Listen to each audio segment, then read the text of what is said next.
Hello everyone. The topic for today's discussion is learning centered approach. Let us look at these three words called as which are learning centered and approach. Let us try to understand that what is going to unfold in this session. If we look at the meaning of centered, we mean that it is the focus point, and therefore what becomes the focus point for us is learning. And so therefore, let's look at what are the focus of this approach. The focus of this approach is that in a teaching learning situation, what students bring to the educational experience. Now, before I go into teaching learning situation, let us look at who are the persons involved in this whole situation, or who are the stakeholders. So, in the teaching learning situation, of course, students are number one, the stakeholders, but also now becomes the equal stakeholders are teachers and also the co-learners. So, we have three people involved in this learning centered approach, which are students, teachers and the co-learners. So, in this teaching learning situation, the first thing that we are going to focus is what students bring to the educational experience. Now, when I say what students bring to the educational experience, it is not only we mean that the student himself or herself is coming to the class, but also the context of the student, the understanding of student, the knowledge of students that the student brings in the classroom. And similarly, the second point of focus is what the teacher is bringing to the educational experience. So, when a teacher is there in a classroom, it is again the teacher's understanding, teacher's knowledge, teacher's context and also her own educational experience that she brings or he brings to the classroom. The third point to focus here is that how the subject matter or the discipline affects the educational process. So, therefore, the another base or the another thread that continues between the three stakeholders, that is student, teacher and the co-learners, is the subject matter or the discipline. So, what is the discipline structure like that will also guide how this learning centered approach unfolds. And the fourth point, that is that how the context or the external factors influence the nature of instruction. In the first 2 points, when I was talking about that what students and the teacher brings to the educational experience, and we said that context is important. So, therefore, we are now reiterating that point, that it is the context and the external factors are also equally influencing the nature of learning and the nature of instructions that are going to create this learner centered classroom. So, let us look at how this learning centered approach, the focus of this learning centered approach. Now, therefore, since I am saying it is this approach, so therefore, the first and the foremost focus is on the learning process.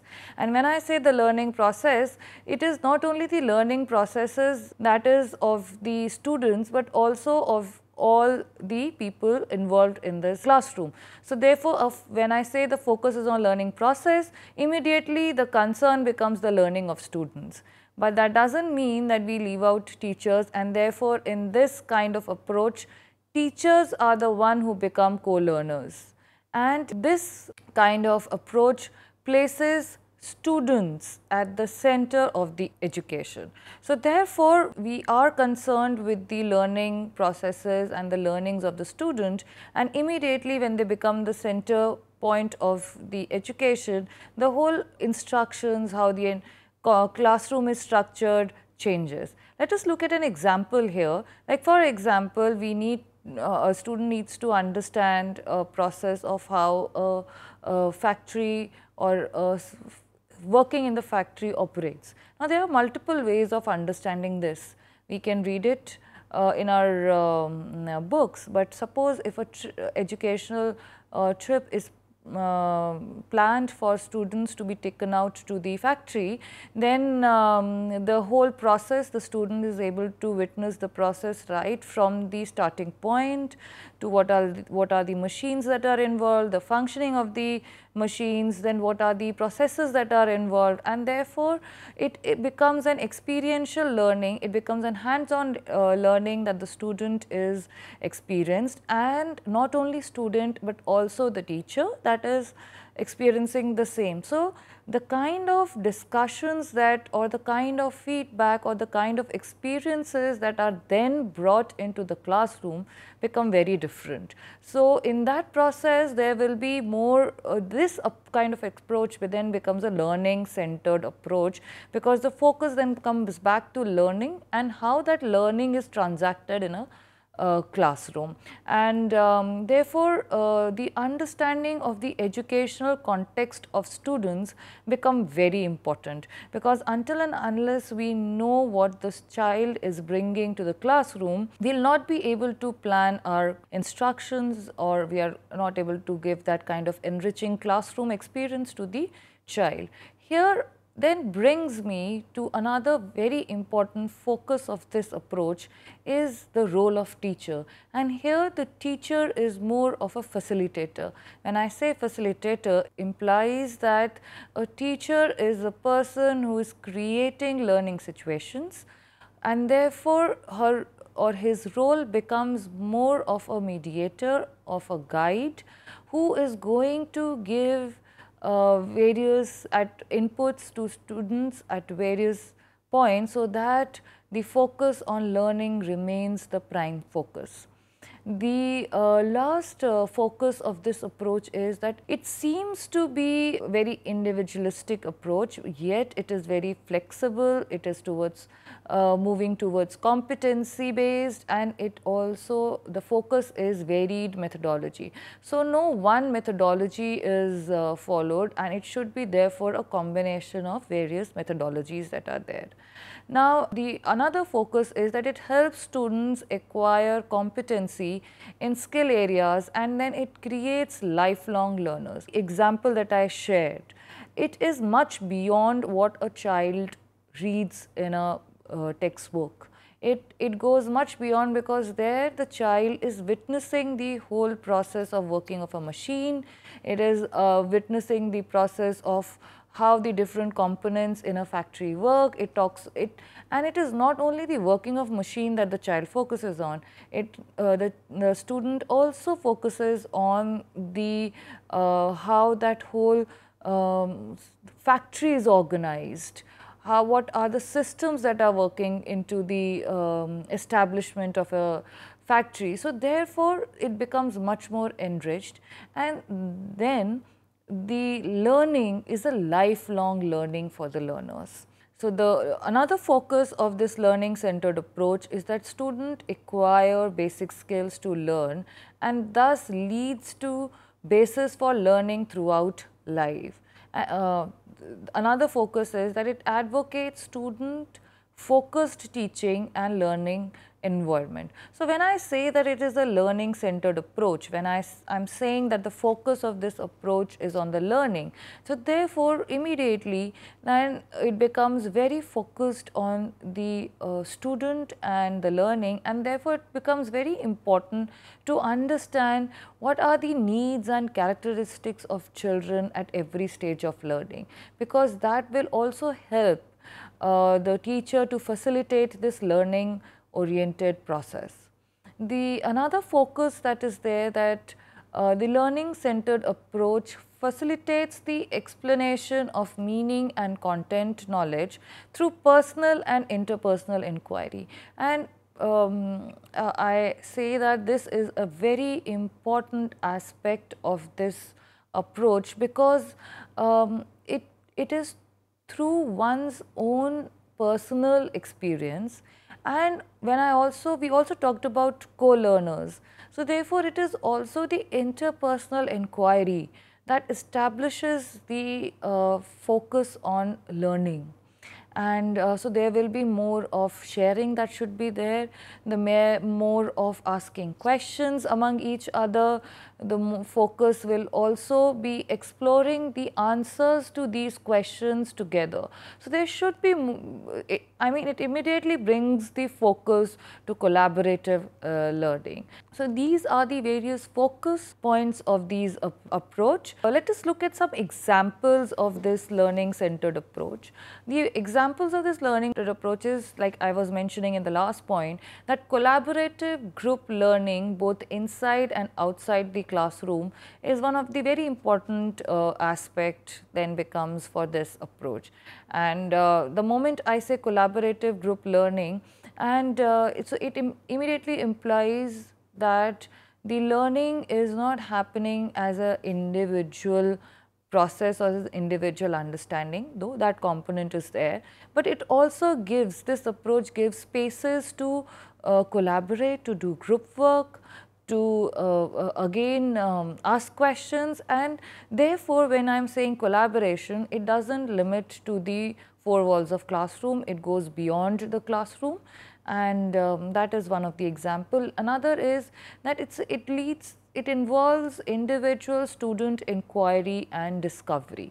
So, whatever experiences that the teacher is facilitating in the classroom, it will help the individual student to, actually it will set the individual student on a path of exploration, and therefore exploration resulting in a discovery and resulting in the resultant understanding that develops over a period of time.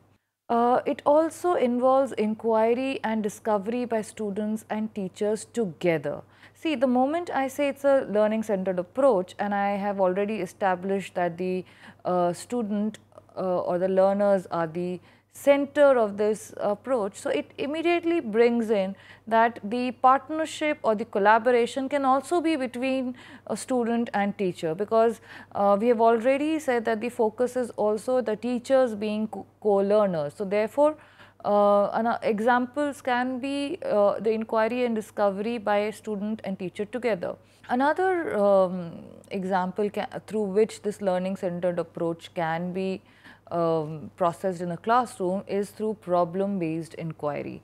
Or in problem-based inquiry learning, and when I say a problem-based inquiry means that looking at any sort of a task that is there at hand, which takes on or result in certain kind of questions in the mind of learners, and sets the learner to the path of inquiry and discovery. It also talks about the interactive distance learning. Another way in which learning centered approach can be executed in classroom is through hands-on experiential learning activities. And when I say hands-on experiential learning activities, it will immediately involve the on-site field experiences. So therefore, suppose we are talking about any sort of concept. You can take any example, like we talk about, like I talked about factory, but it is not only factory. Like for example, if in class students are talking about understanding the structures of plants, so then we can take the children or the learners directly to the field where they can see, they can feel, they can understand how, what are the various structures and parts of plants. So therefore, on-site field experiences become a very integral part.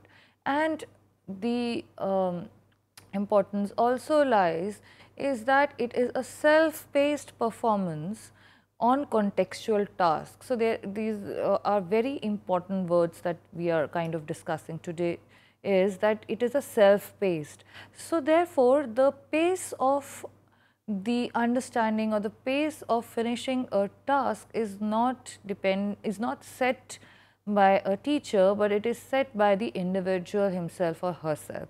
So therefore, it becomes, and also we already talked about placing it in the context of the teacher and the child or the learner. So therefore, the importance immediately comes to a self-paced performance on contextual task. Let us look at what are the characteristics of this learning centered approach.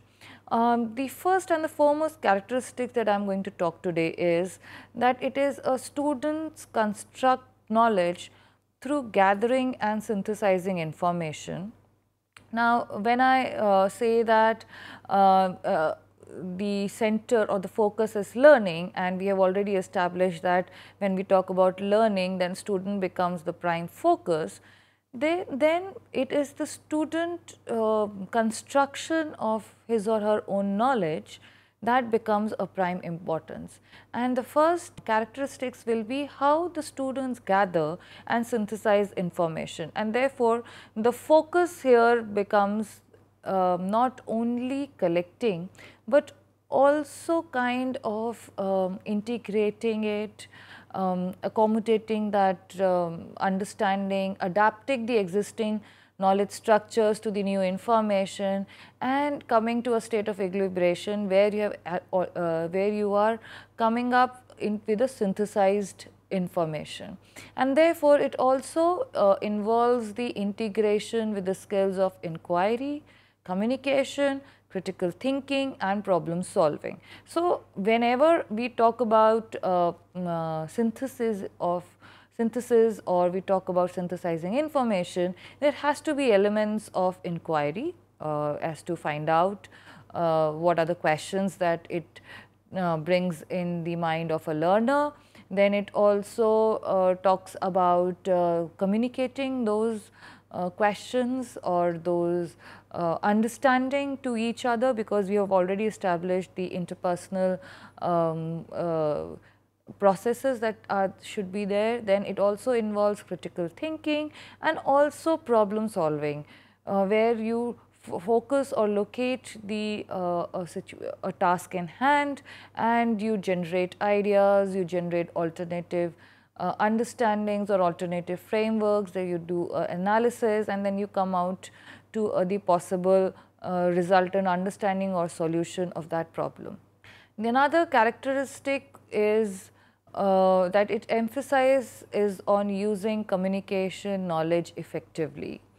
And also the role of teacher here is that of a facilitator, which we have already established. So, therefore, the teachers and students evaluate learning together. When we say that it is a learning centered approach, and when we say that the teachers and students are learning together, and we have already talked about the role of teacher as a facilitator. So, therefore, the component of assessment also becomes very crucial here, and the assessment is not centered with the teacher, but it becomes a evolving process. It becomes a process where both teacher and student are together involved in the process of evaluation, and therefore the teaching and assessing becomes interwoven, because the student and the teacher, as much as they are part of the learning process, they are also part of the assessment process. For example, the student can himself or herself come up with the way he wants to assess a particular task, and using communication skills, he or she can discuss those parameters with the teacher, and then the teacher can facilitate or guide further these assessment parameters or evaluation parameters. So, therefore, every aspect in a classroom, it becomes a together process, it becomes a collaborative process. It does not remain, the focus is not on one individual person. And here also then the nature of assessment changes. The assessment is not also promotes and diagnose learning. It is not only to assess the levels of learning of a student, it also kind of promotes the learning. It also kind of leads you to the areas that are required to be focused in a particular learning situation. Another characteristic feature is that the emphasis is on generating better questions and learning from the errors. So, very interestingly, in a learning process, errors are something that becomes very area of concern for teachers and students, because the moment you are making an error, it kind of taken as an indication that there is somewhere that a student has not understood the concept well. Okay, so it becomes a parameter for assessment. But here we are saying that the teachers and students are creating or are partners in the assessment process. So therefore, the emphasis is on generating better questions and also learning from errors. So you learn from all the errors that a student is making and take cues from those errors, and therefore the teacher can design the classroom structures or the learning processes such that those focus and take the cues or the hints from those errors. Another aspect, characteristics of a learning centered approach is that the desired learning is assessed through various ways, and this is very important. This approach do not focus on only one way of assessment. It focuses on the multiple ways of assessment, because here the learner has also the say in the assessment process. Here the focus is also the context of learning for student as well as a teacher. So therefore, the desired learning is assessed in multiple ways and not in one ways. The learning centered approach is compatible with interdisciplinary investigation, which is very important, because there are certain areas which requires going beyond your own discipline and stepping into another discipline. For example, let's take our example of visit to the factory. Now, when I am looking at the area of when we visit a factory, we have the whole management discipline where we are looking at how the factories organize, function and everything. Then we also can look into the aspect of the machinery that works. So we are moving into another discipline. Then there might be certain material that is involved in the production. So we are getting into the domain of the characteristics of those materials. So one experience can lead to the various interdisciplinary investigations. There has to be the characteristic of a learning centered approach is that the culture of the classroom has to be cooperative and supportive, because when we talk about collaborative learning, then cooperation becomes very important aspect, and when we talk about facilitating, then support given to the student is very important. And it is also not only the support given by the teacher to the student, but also between student and student. So there is a whole atmosphere of cooperation and supportiveness.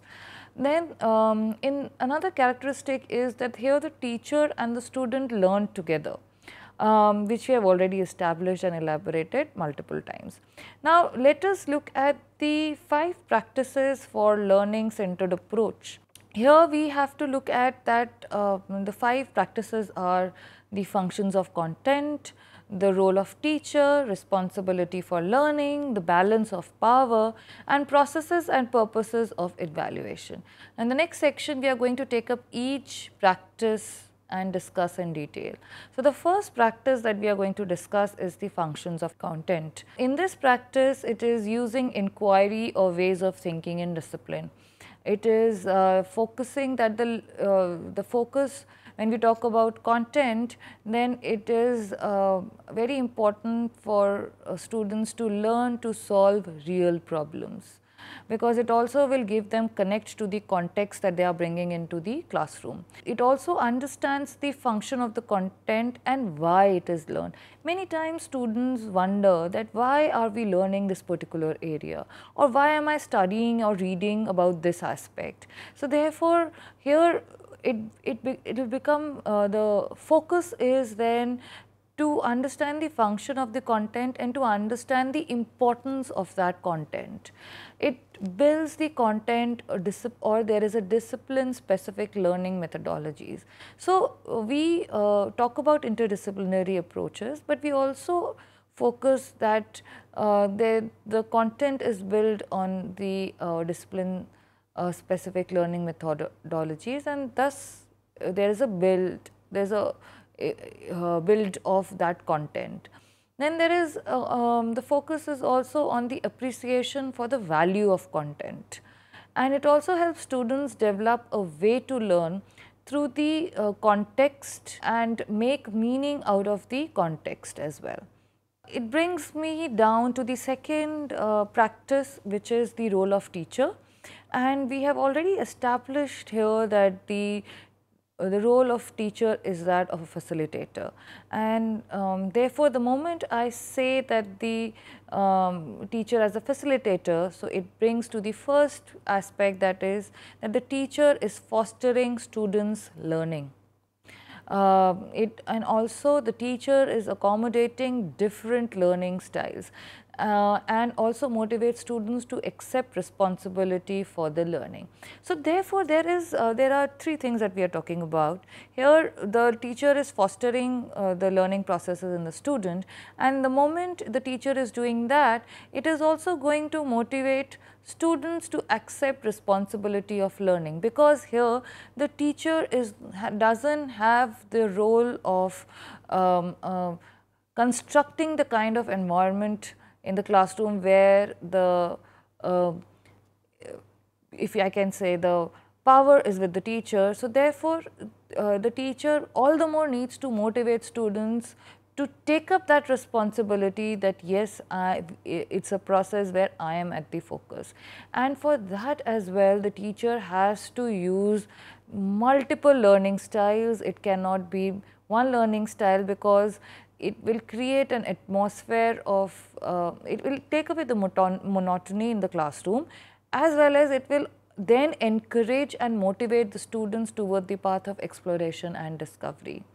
Also, the role of teacher here will be to align the objectives, teaching methods and assessment consistently. So therefore, the whole aspect of why am I studying here will go away, or why am I studying this particular area will go away, because the teacher is kind of focusing on the objectives, teaching methods and assessment consistently.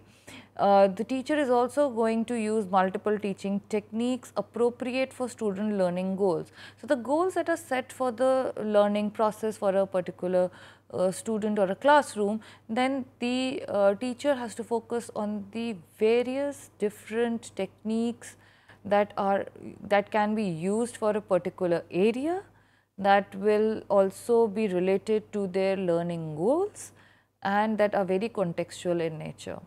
The teacher needs to also design activities in which students interact with the material, the teacher and with each other. So therefore, the learning techniques first priority, and then the second is the activities. And the teachers need to inspire and encourage student ownership of the learning. The third important practice is the responsibility of learning. And it is very important here, because the moment the responsibility comes to one partner of the learning process, be it teacher or be it the student, then the whole idea of collaboration goes away, because then it will be either guided by the teacher or either guided by the student, and somewhere the learning process will get affected. And therefore, the very beauty of this approach is that here there is a shared responsibility of learning between the teacher and the child. And the moment it becomes a shared responsibility, then the expectation that students take overall responsibility of the learning and assessment, and or the teacher takes the overall responsibility of learning and assessment, then goes away, and it becomes immediately a collaborative process. So therefore, as a result, students develop learning skills for further learning. They become self-directed lifelong learners. They can and do assess their own learning. They become proficient at self-assessment, and they become proficient with all information literacy skills. So you can see that the moment the responsibility of the learning becomes shared, it just changes the atmosphere of the classroom, and it just changes the focus area of the whole learning process. We have the components of self-assessment, then we have the component of self-directed learning and bringing in the concept of exploration, discovery. Also, very important concept here that this approach brings out is the self-assessment. So, the student doesn't have to depend on being assessed through an external person. Here the assessment is also from within, and that also kind of sets them to the path of further exploration or motivates them to the further path of learning. The fourth practice is the processes and purposes of evaluation. Here the evaluation is more of an integrated assessment, where the formative assessment is with constructive feedback. Now this is very important because feedback can be very problematic or troublesome for the learners. So therefore, and when the moment I say the approach is centering on or the focusing on the learning, the feedback has to be in constructive. The feedback needs to take you forward to or question you or assess your own self, and therefore making the learner more intuitive. It has to be peer and self-assessment. There has to be multiple opportunities to learn and demonstrate mastery. Students encouraged to justify their answers, and student and teachers agree on feedback time frames. There has to be an authentic assessment is used throughout. The last practice is the balance of power. Students has more control over their own learning. The teacher needs to make deliberate efforts to empower the students to assume control over their learning. Students are encouraged to explore additional content. Students are encouraged to express alternative perspectives whenever appropriate. Use of mastery or contract grading assessments are open-ended. Assignments are open-ended, and students take advantage of opportunities to learn. So therefore, in order to sum up this table, let's just quickly sum up what are the aspects of learning centered approach and how they are there in this approach. So the nature of knowledge in this approach is knowledge is constructed by the learner. And the role of teacher and learner is that the learner acts and teacher facilitating learning. Dominant teacher functions as the facilitating learning supporting. The situation in learning centered approach is that of a natural and contextual to learning. Control is dominantly learner controlled, which is more flexible and democratic. The inputs here will be through techniques and strategies of learning. The methods and approach are activity based and scaffolding. Curriculum is emergent. Evaluation is authentic assessment and self-analytical, and the discipline is self-controlled. I think this is with this I summarize the learning centered approach. Thank you everyone.